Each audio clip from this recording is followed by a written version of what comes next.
Hola, ¿qué tal? En esta sección vamos a ver los modelos lineales generalizados.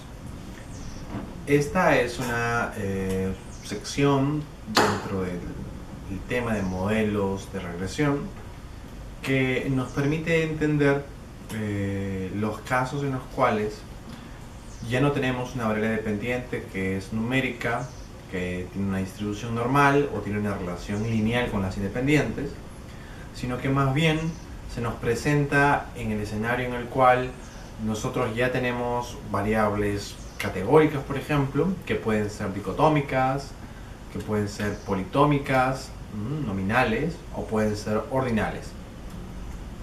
Entonces ya no vamos a poder usar la regresión lineal a secas, como lo hemos visto en el video anterior, sino que más bien vamos a tender a usar modelos que plantean la misma lógica, es decir, explicar la dependiente, pero con otros parámetros, con otras ecuaciones, teniendo en cuenta que la variable dependiente es distinta. Entonces, los modelos lineales generalizados nos sirven para eso, para poder explicar variables que no sean numéricas lineales continuas y que tienen una distribución normal. Este tema lo vamos a dividir en dos bloques. Un primer bloque que está relacionado a las variables numéricas. Dentro de esta vamos a ver las variables numéricas continuas y las variables numéricas discretas. En el segundo bloque nos vamos a ocupar de las variables categóricas. Y ahí vamos a ver cuando tengamos una dependiente dicotómica, cuando tengamos una dependiente politómica y cuando tengamos una ordinal. Entonces, en resumen, podemos decir que esta es la continuación del modelo lineal general y que nosotros, al igual que en el caso anterior, vamos a buscar explicar la dependiente, solo que en este caso la dependiente tiene distinta naturaleza. Si ustedes se ubican en el slide número 2, van a poder ver los temas que son parte de este video. En el slide número 3 vamos a poder ver una breve descripción de lo que son los modelos lineales generalizados. Ahí está básicamente lo que estamos comentando. Lo que habría que agregar es que si bien nosotros vamos a poder diagnosticar la distribución de la dependiente y vamos a, en base a esa, plantear un modelo de regresión acorde o apropiado al tipo de distribución, lo que aparece como concepto novedoso en este caso es la función de enlace, es decir, una ecuación, una función que nos permite relacionar la información que está en las variables independientes con la información que está situada en la variable dependiente. Esta función de enlace va a variar dependiendo del tipo de distribución de la variable dependiente y cada una, digamos, presenta pros y contras. Algunas privilegian ciertas características de la distribución, otras presentan o requieren ciertas características de las variables independientes.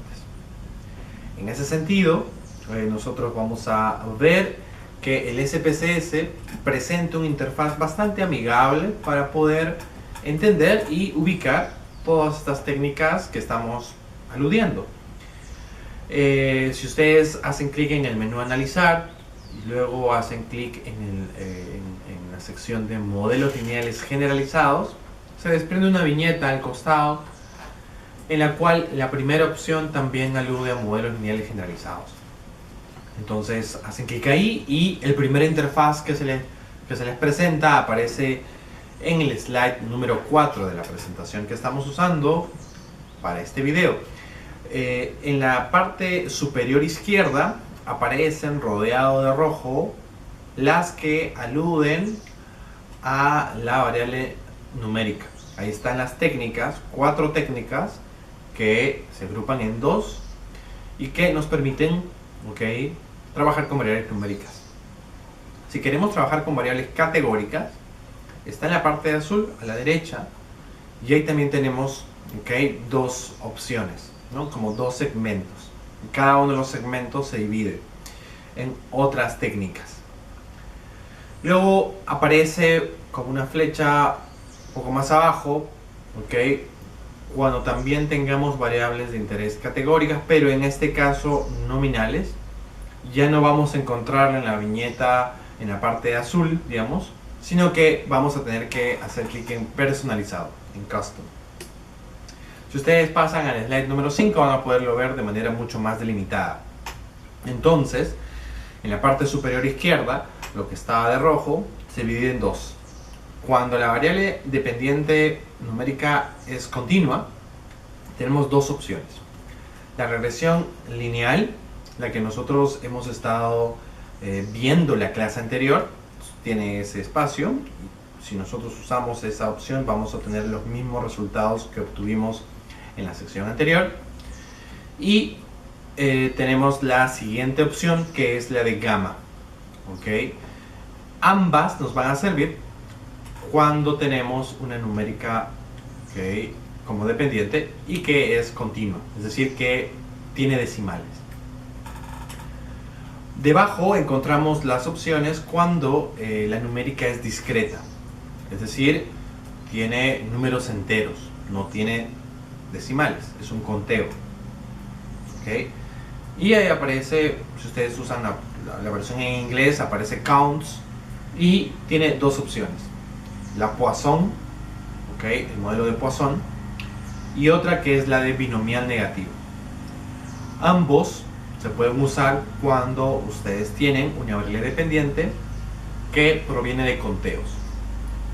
En la parte de la derecha habíamos dicho que esta era la sección para la parte de categóricas y esta se divide en dos. La parte de arriba para las variables ordinales y tenemos dos opciones, la logística ordinal y la probit ordinal. Ambas van a diferenciarse básicamente por el tipo de distribución, por la cantidad de frecuencia que tengamos en la distribución. Debajo se encuentran las opciones para cuando tengamos una variable dependiente dicotómica. Evidentemente es nominal. Y tenemos tres opciones. La primera es la logística binaria, la segunda es la probit binaria y la tercera, que es la de intervalos censurados. ¿Okay? Estas tres opciones se suelen usar para cuando tienes que explicar una variable dependiente que alude a la presencia o ausencia de algo, de una característica, de un evento o de personas, o la de una acción pasada, si fuiste a votar o no fuiste a votar, si ganó o no ganó una elección, por ejemplo. Entonces tenemos estas cuatro opciones. ¿Y qué pasa si tenemos una variable nominal politómica, es decir, más de dos categorías? En este caso, nosotros vamos a usar la opción que está debajo. En esa opción, que tiene el nombre de Custom, de personalización, nosotros vamos a seleccionar en la viñeta desplegable de distribución la opción de multinomial. ¿Okay? Por defecto aparece normal, pero nosotros vamos a seleccionar la opción de multinomial. Y en la parte de la derecha ustedes tienen para escoger la función de enlace que se puede acomodar a la distribución multinomial. Y ahí por defecto aparece la función de identidad. Vamos a dejar esa. Vamos a ver que hay otras. Cada una de ellas privilegia o requiere cierto tipo de distribución, ciertas características de la variable dependiente. Pero eso ya lo podemos ver más adelante. Lo que ahora vamos a ver básicamente es que nosotros podemos aplicar distintos modelos de regresión dependiendo del tipo de dependiente. Podríamos agregar para terminar este slide número 5 en que los modelos de regresión que vamos a obtener van a adquirir el nombre de la dependiente. Por ejemplo, si tenemos una variable ordinal, la regresión se va a llamar regresión ordinal, que puede ser logística ordinal o probit ordinal. Si tenemos una variable dicotómica, va a ser logística binaria o probit binario. Entonces, claro, siempre están relacionados y de manera tal de que no nos podamos confundir cuando estemos realizando el modelo de regresión. En el slide número 6 se presenta el caso que nosotros vamos a desarrollar para todos los temas que vamos a ver, ¿okay?, todas las técnicas que vamos a ver en esta parte del curso que está destinada a los modelos de regresión.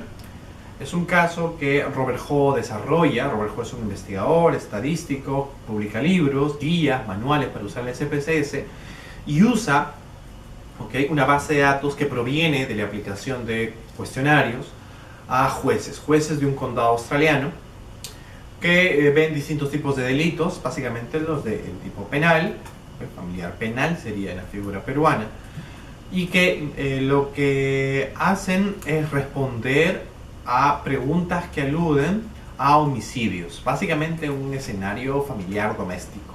Entonces, es el caso en el que la mujer mata a su esposo, ¿okay? Y la mata por distintas razones. Entonces, las razones que use el abogado de la mujer, ¿okay? Son las que se van a balancear, se van a sopesar, ¿okay? Se van a evaluar en base a los criterios, principios, normas que saben los jueces y van a dictaminar una sentencia que puede ser, digamos, una pena de muerte o básicamente un periodo en la cárcel que tiene unos años promedio dependiendo del tipo de, digamos, homicidio y las características que este tiene. Entonces, la hipótesis que se maneja inicialmente es que aducir insanía, digamos, o aducir un problema mental, un problema patológico, cognitivo, es más, digamos, rentable, es mucho más útil para el abogado, porque lo que va a lograr es que el juez le, digamos, dictamine a la mujer, a su cliente, a su clienta, una menor pena, una pena con un tiempo mucho más corto. Entonces, claro, este podría ser la hipótesis, es decir, que usar insanía va a hacer que la mujer tenga una pena mucho más leve, más flexible, más llevadera. Frente a otros que más bien aluden, por ejemplo, a la personalidad del esposo, ¿okay? O a la defensa propia de la mujer, porque el marido podría haber estado hostigando, maltratando física o psicológicamente. Y entonces, claro, ese es otro argumento, ¿okay? La de defensa personal.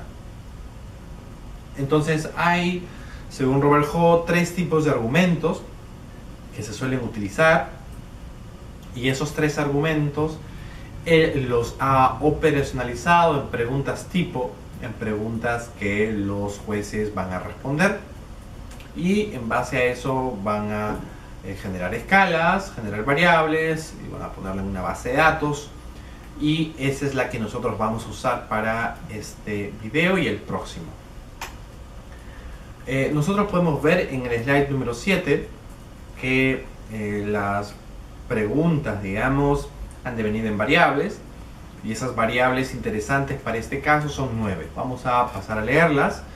Ella tuvo un instante de locura, aparece de negro. Ella padecía de un problema mental y ella sufría mucho. Estas 3 están en un mismo color y aluden a un mismo concepto, aluden a un problema mental, insanía, un problema patológico, cognitivo, a nivel del cerebro, que lo que va a hacer es que la mujer no se controle, ¿okay? No calcule y evidentemente haya desatado un instante violento que terminó con la vida de su esposo. El segundo grupo de variables están de color púrpura, morado, y más bien aluden a otro concepto. Veamos, esposo causó su muerte, esposo era un tipo conflictivo y esposo la provocó. Esos 3, digamos, aluden a otro concepto y digamos que más bien está relacionado a la personalidad, al carácter, la actitud, al proceder de su esposo, y que evidentemente la mujer se cansó de eso, de los abusos, y acabó con su vida. La tercera, que está de verde, alude a un concepto que más bien está relacionado a la defensa personal, a la defensa propia. Entonces las variables son, ella tenía que defenderse, ella se estaba protegiendo y ella quería salvar su vida. Entonces tenemos 3 conceptos generales que cada uno de ellos podría haber sido personalizado en 3 preguntas, y ahí están ellas. Y lo que hay que hacer es, evidentemente, agruparlas. Un requisito que hemos visto en la clase anterior, que les pido que revisen, repasen, es el de evitar la multicolinealidad. Es decir, evitar que las variables independientes estén correlacionadas, que estén muy relacionadas entre sí, que, si es un caso extremo, podrían aludir al mismo concepto, es decir, estar midiendo lo mismo doblemente. En la base de datos se encuentra registrado la variable culpabilidad atribuida, que es una variable ordinal que proviene de una pregunta en escala, que genera una información en escala Likert, que lo que busca es que los jueces, los jurados puedan dar una posición, puedan elegir una posición en una escala que va del 1 al 7, del 1 al 8, donde 1 significa que es totalmente culpable y el otro lado, el otro extremo, como completamente inocente. Entonces, digamos, esta variable recoge posiciones. Los jurados pueden decir: yo escojo un 3, una posición 5, una posición 4. De esa manera generas una información ordinal y esa información es la que está en esta variable que se llama culpabilidad atribuida. La segunda, que es la de sentencia, y esa sentencia puede estar medida en años. Esa sentencia lo que busca es ver el tiempo que el juez ha decidido que la mujer debe estar en la cárcel. Y el siguiente, que es de veredicto, que es: está sentenciada o no está sentenciada, que podría ser el caso, indudablemente. Entonces hay que ver si hay o no hay sentencia. Entonces, esas tres formas de presentarse la variable dependiente aluden a escalas distintas, y como tienen escalas distintas, las regresiones que se va a aplicar también son distintas. ¿Okay? Nosotros podemos tener, por lo tanto, variables numéricas discretas o continuas como dependiente, o variables categóricas, que pueden ser dicotómicas, politómicas nominales o politómicas ordinales. Y si bien podemos plantear una regresión lineal, también se contempla una regresión no lineal. Entonces ahí está una flecha que nos dice que la regresión puede ser lineal o no lineal.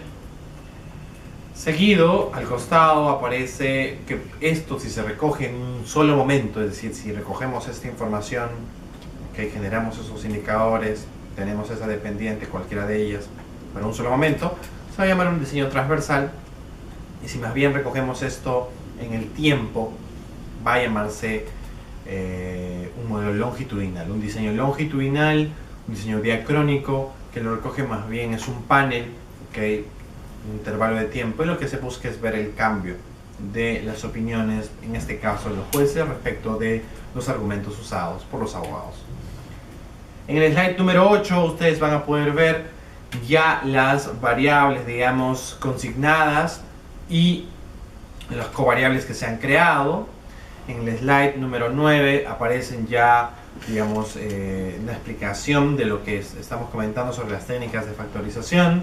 En el slide número 10 aparece la tabla que ustedes ya han visto, que está relacionada a la matriz de componentes rotados. Esta nos sirve básicamente para poder ubicar las variables en las dimensiones que se han generado. En este caso hay 3 dimensiones, pueden ver, y los puntajes que aparecen ahí son los valores de la correlación, entre las variables y el componente, y evidentemente las correlaciones más altas nos dicen que esa variable debería estar en ese componente. Lo que hay que buscar aquí básicamente es que las variables estén en un solo componente, no estén en más de una, y que eso nos va a permitir diferenciar, discernir, discriminar qué variables aportan a tal componente y qué variables aportan a otro componente. Con esto que estamos buscando, que los componentes que vayamos a crear sean autónomos, sean independientes, no estén correlacionados para nada, y por lo tanto sean un reflejo, de los conceptos, de esos conceptos que nosotros estamos usando para explicar la dependiente, la culpabilidad, la sentencia, el veredicto. Entonces, para hacerlo necesitamos argumentos, y esos argumentos los hemos estado presentando en un comienzo, y esos argumentos se han recogido en preguntas que han devenido en variables, cada una en escalas distintas. Básicamente las que hemos aludido están en escalas ordinales, las hemos agrupado con técnicas de reducción de dimensiones, y ahora tienen la forma de una numérica, de numéricas continuas. Entonces, Esas numéricas continuas aluden a nuestros componentes, dimensiones o indicadores. Son sinónimos estas tres. El paso siguiente es que nosotros podamos ponerle un nombre a esos indicadores que hemos creado. Ese nombre tiene que estar relacionado a la teoría, al concepto que nosotros hemos escogido.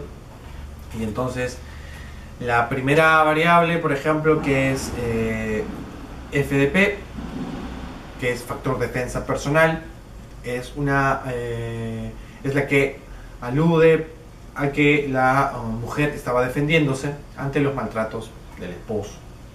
La segunda, que es problema mental, que reduce insanía, el nombre que le hemos puesto es FM y la etiqueta factor problema mental. Y en la tercera hemos puesto el carácter del esposo, FE, y hemos puesto en la etiqueta factor carácter del esposo. Con eso ya hemos etiquetado las variables que hemos creado, y en el slide número 13 aparece ya el resultado final, el modelo que nosotros vamos a probar. Entonces este es el primer caso cuando la variable dependiente es una numérica continua. Vamos a usar como variable dependiente la variable ordinal que se llama culpabilidad atribuida.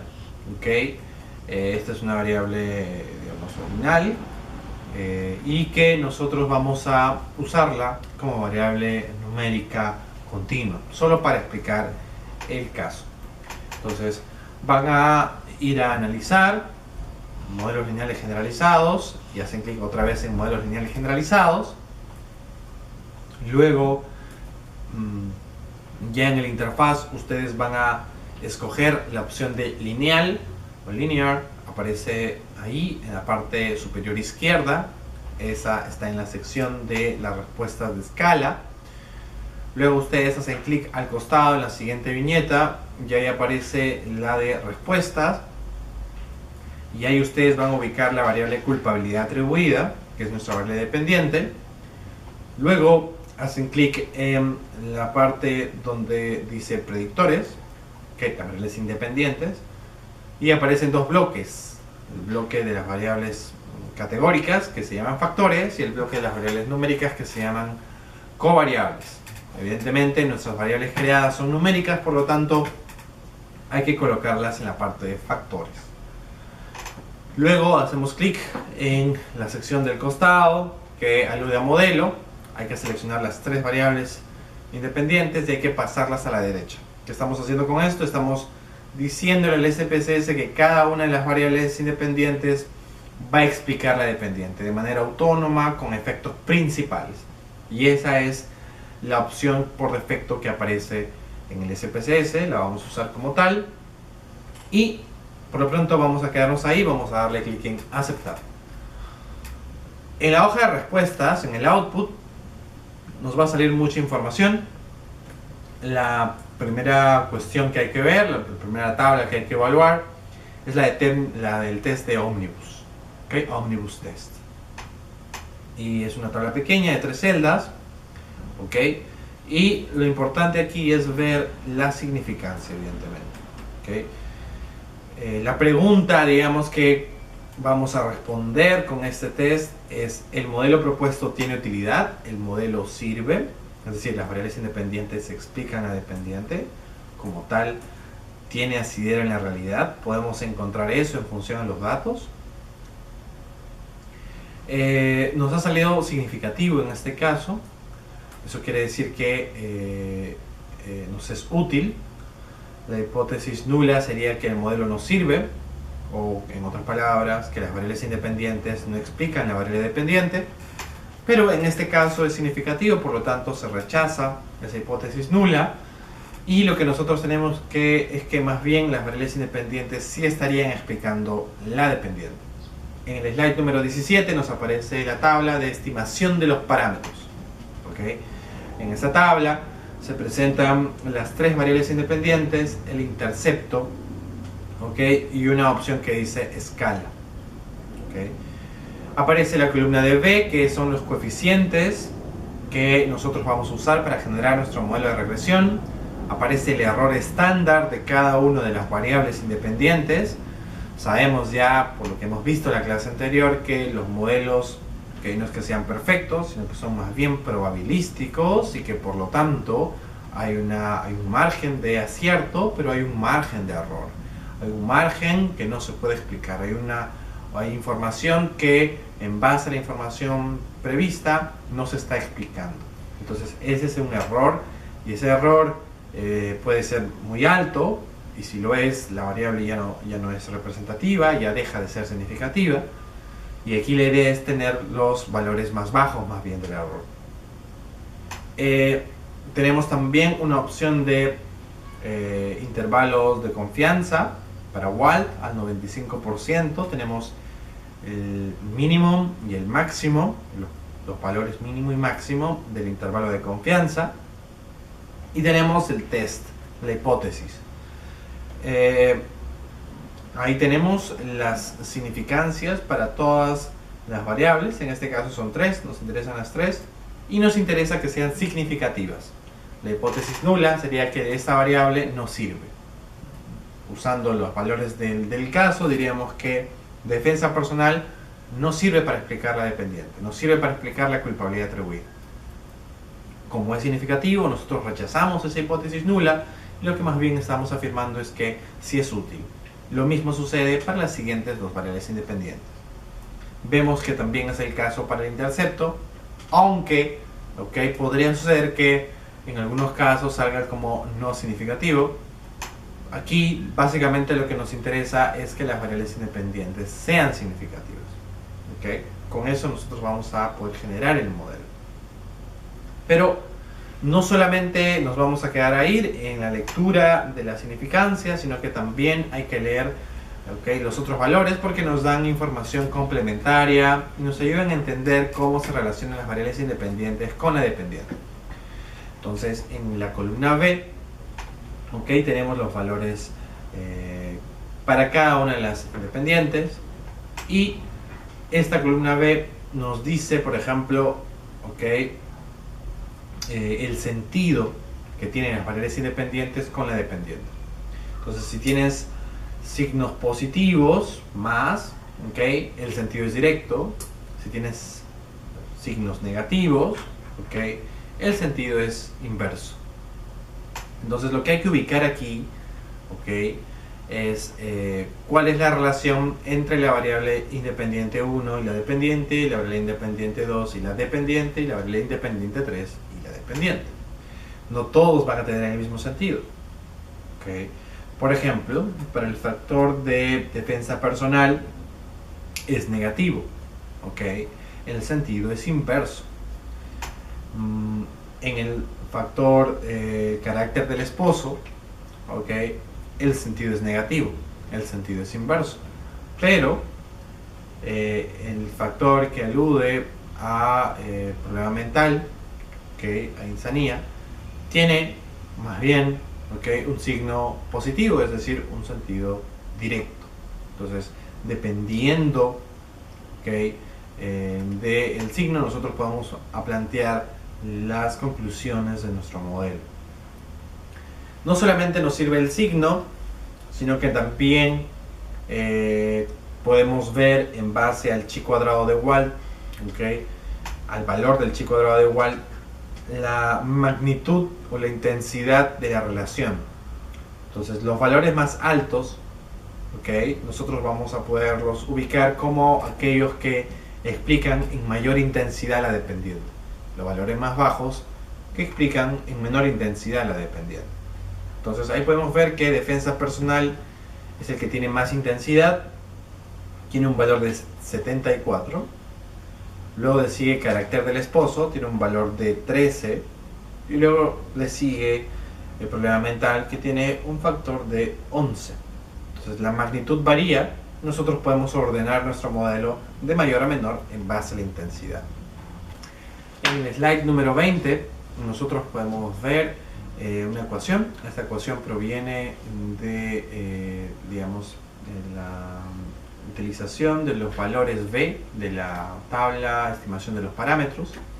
Los valores V junto con el intercepto son aquellos que se colocan con los signos correspondientes para poder explicar la variable dependiente. Entonces primero colocamos I, que es la variable dependiente, que es culpabilidad atribuida, igual 3.69. 3.69 alude al intercepto, que es el valor mínimo que va a optar la culpabilidad atribuida. Luego sigue el signo negativo. ¿Por qué el signo negativo? Porque es el que tiene la variable defensa personal. Entonces se coloca menos 0,72. El menos 0,72 es el valor B, coeficiente B, el cual va a multiplicar a la variable defensa personal, que va a tomar cualquier valor dependiendo del registro, más, porque es el signo de la variable factor mental, más 0.28 por la variable factor mental, menos 0,30, que es el valor de B para el factor carácter del esposo, el cual a su vez va a multiplicar a la variable correspondiente. A esto se le suma el error del modelo, ¿okay? Pero son básicamente estas tres variables con sus constantes y con el intercepto los que van a dar forma, resultado a la variable dependiente. Por lo tanto, es que el factor mental, el que creíamos en un comienzo que era útil para explicar la dependiente, no lo es del todo, sino que más bien es contraproducente. Tiene un sentido directo, un signo positivo. Es decir, que mayor puntuación en este factor, es decir, aducir mayor probabilidad mental, lo que más bien estaría generando es mayor culpabilidad atribuida.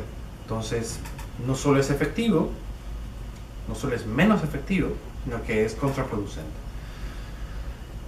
Vamos a acabar esta sección del caso 1 comentando la tabla de bondad de ajuste o goodness of fit, que es una tabla que es también interesante en esta hoja de resultados porque nos permite comparar con otros modelos, nos permite ver si lo que hemos generado tiene mayor explicabilidad que otros modelos. Y aquí tenemos tres indicadores. Tenemos el criterio de información de Akaike, que se llama AIC. Tenemos información de un factor corregido, el finito, ¿okay? Del Akaike. Y tenemos el criterio de información bayesiano, que es el BIC. Usualmente se suele reportar el AIC y el BIC. Pero aquí la lógica ya no es como la matriz de correlaciones, en la cual buscamos el puntaje más alto, sino que aquí más bien buscamos el puntaje más bajo. Estos tres indicadores nos reportan información relacionada al error del modelo, a los residuos, a la parte que no se explica. Entonces, nos interesan los valores más bajos. Y si nosotros usamos el AIC, cuando repliquemos, cuando hagamos otro modelo, tenemos que también reportar el AIC. No podemos combinar AIC con BIC. Si nosotros optamos por reportar BIC en todos los modelos. Si optamos por usar el AIC debe usarse en todos los modelos. Entonces, aquí lo que tenemos es que esos indicadores de bondad de ajuste nos permiten explicar, nos permiten entender la cantidad de error que tiene el modelo, cuánto ajuste tiene el modelo, y la idea es que los puntajes sean menores. Entonces, este no es un indicador endógeno, sino que es más bien un indicador exógeno, es un indicador que nos permite comparar con otros modelos, ya sea la dependiente que sea. El único requisito es que evidentemente tiene que ser un concepto relacionado y que las variables independientes tendrían que ser las mismas. Ahora bien, podríamos reducir la cantidad de independientes y comparar los AICs, también es legítimo. La idea es que nosotros podamos usar este indicador para ver cuál de los modelos se explica mejor.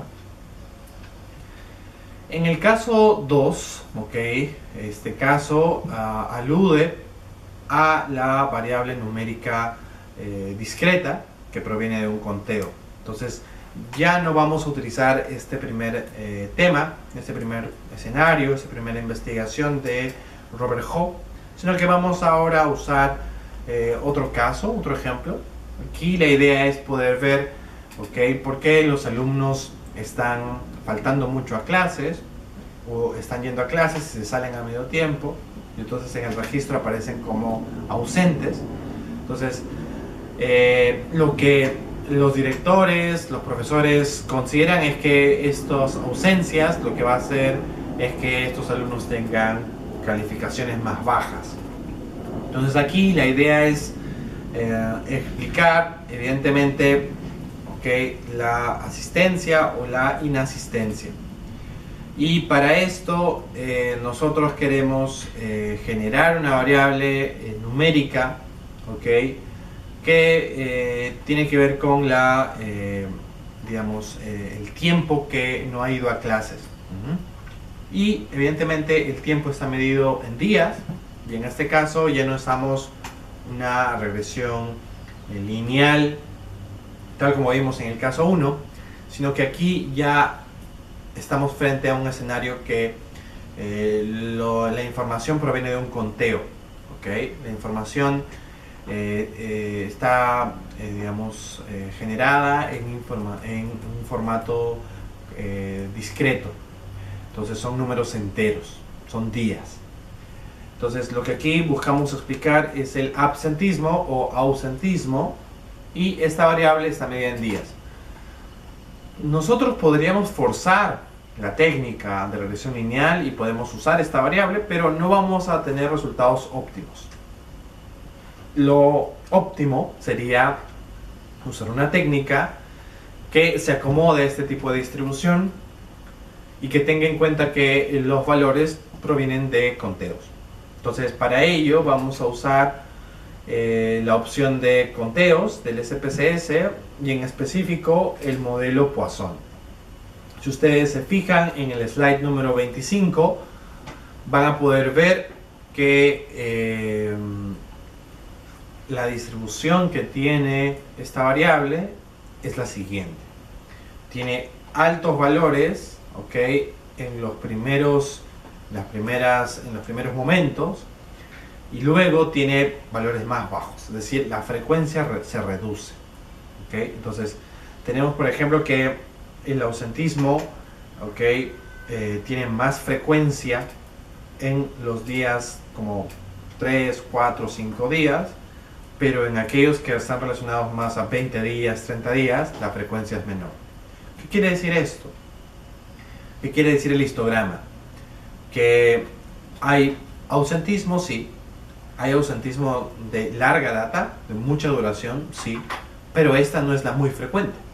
Sino que más bien, lo más frecuente son de 3, 4 días. Por eso es que la frecuencia es mucho más alta en un comienzo y mucho más baja al final. Como que está bastante sesgada hacia la derecha. Entonces, claro, esta ya no es una distribución normal. Es decir, además de no cumplir el requisito de que sea continua, la distribución está sesgada. Por lo tanto, forzar la técnica que hemos visto hace un momento nos daría resultados inexactos.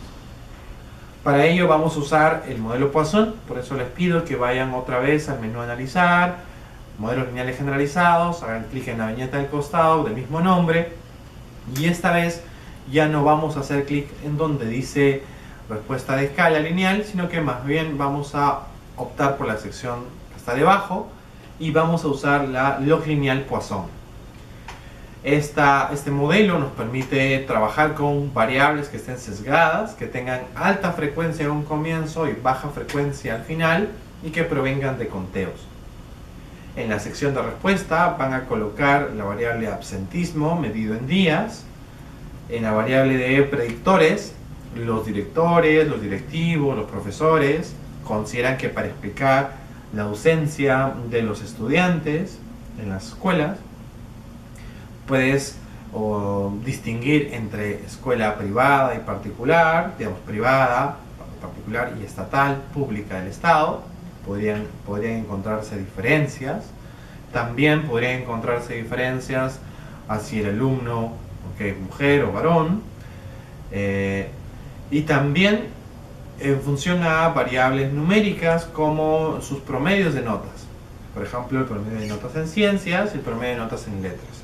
Es posible que el alumno vea que debido a que sus notas están muy bien, ya deje de ir a las clases, o que también, en un sentido perverso, en un sentido negativo, dado que las notas van mal, ya sabe el alumno que no va a pasar el curso, que no va a pasar la materia, que va a reprobar y entonces deja de ir a clases. Entonces, se plantean estas hipótesis como posibles explicaciones de la variable dependiente. Esas variables evidentemente se colocan en cada una de estos bloques que tiene el SPSS, estos recuadros. Estamos viendo que las variables categóricas se colocan en los factores y las variables numéricas se colocan en la parte covariables. Luego ustedes hacen clic en la parte de modelos y ustedes ahí van a poder ver que las 4 variables están consignadas. Lo que hay que hacer es pasarlas a la derecha, tal como hicimos en el caso anterior, con efectos principales, que es la opción por defecto, es decir, que nosotros buscamos explicar de manera independiente cada una de las variables, independientes con lo dependiente. No buscamos una interacción, no buscamos una asociación, no buscamos que estas variables se factoricen, como hicimos en el primer caso, antes de ingresar a la parte de modelos, antes de ingresar a la interfaz, sino que lo hicimos con el escalamiento óptimo o el análisis factorial. Esta opción también se puede hacer en un proceso automático dentro del modelo de lineales generalizados, dentro de esa interfaz. Pero nosotros evitamos esto, sabemos bien que estas variables que hemos consignado son totalmente distintas, ¿ok? Que estés en un colegio particular o un colegio público es claro, es distinto al promedio en ciencias. El promedio en ciencias es distinto al promedio en letras y eso a su vez es distinto a la variable sexo. Entonces las variables aluden a conceptos distintos, no hay necesidad de generar un indicador, digamos, de resumen, porque las 4 aluden a conceptos distintos. Entonces vamos a darle clic en aceptar y nos va a aparecer otra vez la tabla Omnibus, ok, Omnibus Test, y al igual que el caso anterior, que tiene por hipótesis que el modelo no sirve, que no es útil, nosotros tenemos que rechazar con una significancia menor al 0,05. Vemos que el modelo es significativo, por lo tanto es útil, entonces es bueno. Y luego nos aparece una tabla de estimación de los parámetros que, a diferencia del caso anterior, plantea una complejidad un poco mayor, porque en este caso ya hemos considerado variables cualitativas, las cuales no aparecen como tal, digamos, en bloques, sino que más bien aparecen repartidas en sus categorías. Es así que la variable colegio aparece para el colegio público y colegio privado, y la variable sexo para hombre y mujer, cada una con su codificación distinta, 1 y 2 para el caso de colegio y 0 y 1 para el caso de la variable sexo. Y vemos que para el primer caso, que es la variable del colegio, que está dividida en 2, el tipo 2, okay, la categoría 2, no tiene valores, no tiene resultados, aparece un 0 ahí. Lo mismo aparece en la segunda categoría de la variable sexo. Y esto es debido a que la lectura es distinta en relación a las variables numéricas. En el slide número 30 podemos ver la tabla de bondad de ajuste, que al igual que el caso 1 nos presenta la sumatoria de errores, ¿okay? Nos presenta digamos, la bondad de ajuste que tiene el modelo y que nos sirve para compararlo con otros modelos. Entonces la idea es ubicar tanto el A y C o el B y C y ver cuál de los modelos tiene menor puntuación, porque es error y nosotros queremos menos error si queremos explicar más. Por lo tanto, aquellos que tienen menos valor de error son o aluden a modelos que mejor se ajustan a la variabilidad de los datos de la dependiente. En este caso vemos que la IC es de 2881. Hay que guardar este valor y compararlo con el caso 1 y luego también compararlo con otros casos. Claro, por lo pronto no estamos planteando una comparación en específico porque este es un caso distinto al caso 1. El caso 1 fue el de Robert Ho, el de la victimización a esposos, ¿ok? Y la idea era ver cuál de los argumentos servía mejor. Vimos que el de factor mental era contraproducente respecto de los otros dos. Y en este caso estamos viendo que promedio en ciencias no es significativo, sino que más bien promedio en letras, sexo y qué tipo de colegios sí lo son. Y ellos más bien nos sirven para explicar la variable dependiente. ¿Okay?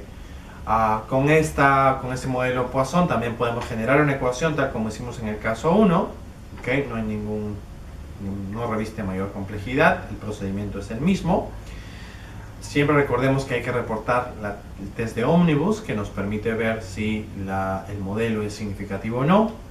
Luego aparecerá la tabla de estimación de los parámetros, que nos da información de cada una de las variables. Hay que leer las variables significativas nada más. Luego hay que ver el signo para ver qué sentido tiene.